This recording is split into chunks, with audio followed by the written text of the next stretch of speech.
600 രൂപയിൽ നിന്നും 1600 രൂപയിലേക്ക് ഉയർത്തി UDF കാലത്തെ കുടിശ്ശിക തീർത്തുമാണ് LDF സർക്കാർ പെൻഷൻ നൽകുന്നത്. UDF നേതാക്കൾ ക്ഷേമ പെൻഷൻ തുകയെ കൈക്കൂലിയെന്ന് ആക്ഷേപിക്കുമ്പോഴും സാധാരണക്കാർക്ക് ക്ഷേമ പെൻഷൻ വലിയൊരു ആശ്വാസമാണ്. ജനശ്രദ്ധ.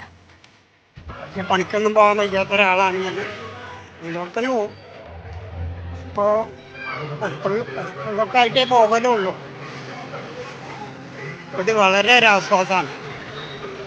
പിന്നെ മരുന്നിൻ്റെ കാര്യം നിങ്ങളൊക്കെ വളരെ ഭംഗിയായിട്ട് നടത്താൻ കൃത്യമായിട്ട് പെൻഷൻ കിട്ടിയുണ്ട്.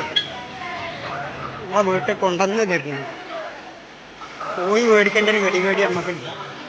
ആദ്യം 600 റുപ്യക്ക് തന്നെ പരീക്ഷ സ്കൂളിൽ പോയിട്ട് 18 മാസം പിന്നെ കിട്ടിയത്. കുടിശ്ശികയൊന്നുമില്ല. ശരിക്ക് കിട്ടുന്നുണ്ട്.